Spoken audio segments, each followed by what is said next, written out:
For some time now, people on the left have accused Andrew Yang's universal basic income as being a Trojan horse policy that's actually designed to get people off of welfare so that you could save on the costs of welfare spending, thus making the neediest in our society worse off.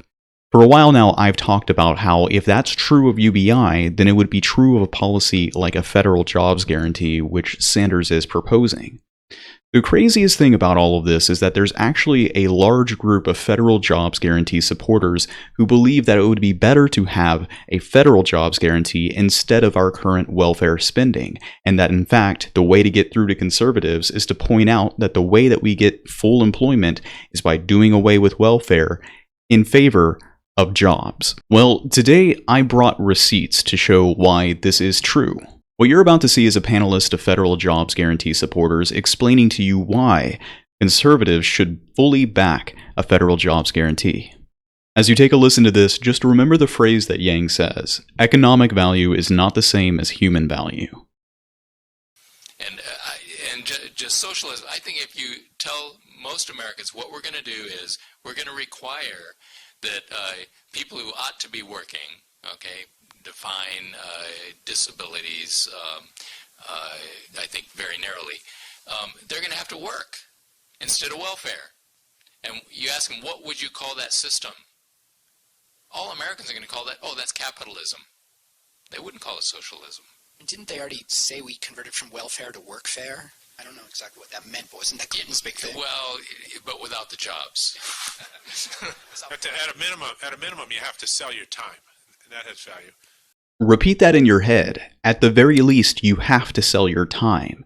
This is the same paradigm we live in today, but a universal basic income shatters that, and that's what us advocates focus on. Economic value is not the same as human value. A stay-at-home mother registers 0 at GDP, but is providing an immense amount of value towards society. And we cannot rely on a central hierarchy to determine what is or is not a valuable use of time, or else we wind up in a situation where a stay-at-home parent makes 0, and Ninja, a video game streamer, makes $10 million a year. Correct a misunderstanding, because a lot of people do jump to this, that we're going to guarantee that a job offer for anyone who's ready and willing to work. And then they say, oh, so they'll never get fired. No, we never said that. They don't show up, they show up drunk, they don't do their work, they're fired. Okay? Anything that a private employer can do legally do to their employees, the employers in this program will do. Okay? And listen to the things that he just said there. He said anything that a private employer can do currently will still exist under a jobs guarantee. If you show up drunk, boom, you're fired. You're still just as reliant on the outcomes of a hierarchy that has what you need, money, to survive, in order to do what they say. Nothing's changed under a federal jobs guarantee. 2, pay attention to what he says about disability and defining disability very narrowly, he says. Right now, 4 out of 5 people who are disabled are forced to compete with able-bodied people in the labor force because our means testing tries to exclude anyone that might be able to work because we're obsessed with having people working at all times. In 2017, 10,000 Americans died while waiting to qualify for disability assistance. And look, so we're not talking about the government owning the means of production. We're talking about the government providing for public infrastructure. And public infrastructure is all the things you hire people for, and then you've got this transition pool where you facilitate the transition from back to the private sector, and that's what this does. Listen to what he's saying right there. A federal jobs guarantee is not about socialism, it's about public infrastructure work. But wait, why couldn't a universal basic income exist with a jobs program? What he's admitting here is that he doesn't believe people will engage in work unless they're desperate. And think about it, who's going to be working a federally guaranteed job? Certainly not the rich. Right now, the rich have the privilege of time and deciding where to put their labor if they even so choose to. And what do the rich do? They still do continue to work. The simple truth of humanity is that we're driven by our own passions, and what a universal basic income does is acknowledges that human value can exist in so many different ways, and not all of that value is rewarded by financial paychecks. And at the very least, a UBI means that there's $1,000 allocated regardless of any strings attached for you to express yourself how you want. But a federal jobs guarantee doesn't shift our paradigm at all. You're still just at the whims of a hierarchy that has the resource you need in order to survive. So then I say to the assembled businessmen, typically men, I say, well, what are they doing in the public sector? And I can get them to chant nothing. And then I say, well, are you happy about that? And I can get them to say, no, the bastards. And I say, wouldn't you rather them doing something productive in the public sector? And they say, yes.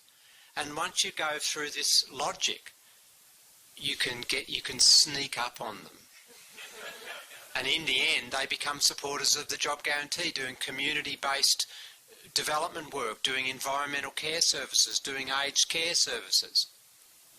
Because they would rather, their ideology and their prejudices would rather see them doing something than nothing.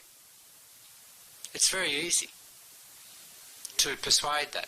There you go. Case closed. This is a sneaky way to get people behind the idea of putting everyone to work. I'm completely against this type of ideology, and that is the true Trojan horse that I am afraid of. I believe that we need to be freeing up humanity as the fourth industrial revolution disrupts work as we know it. The #1 job in 29 states, truck driving, is at risk of massive disruption, and that should be a good thing. We live in a society of abundance, and it's time that we recognize that. A federal jobs guarantee is a submission to scarcity. It is a submission to the worst aspects of our work-obsessed culture can actually produce. And it furthers the paradigm of the poor and desperate submitting to the will of the rich. I'd like to echo what Marshall was talking about. It kind of surprised me and woke me up. I have right-wing friends, I'm sure you do too. But there's one thing that does echo with them. Put them to work and they'll pay taxes. And believe me, they agree with me on nothing else.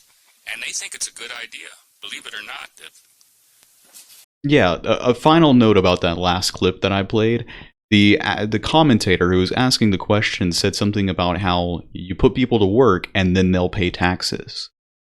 If you've got a universal basic income, you've skipped the work part. They pay taxes. Consumers pay taxes. If the important part is having money in people's hands, give them money.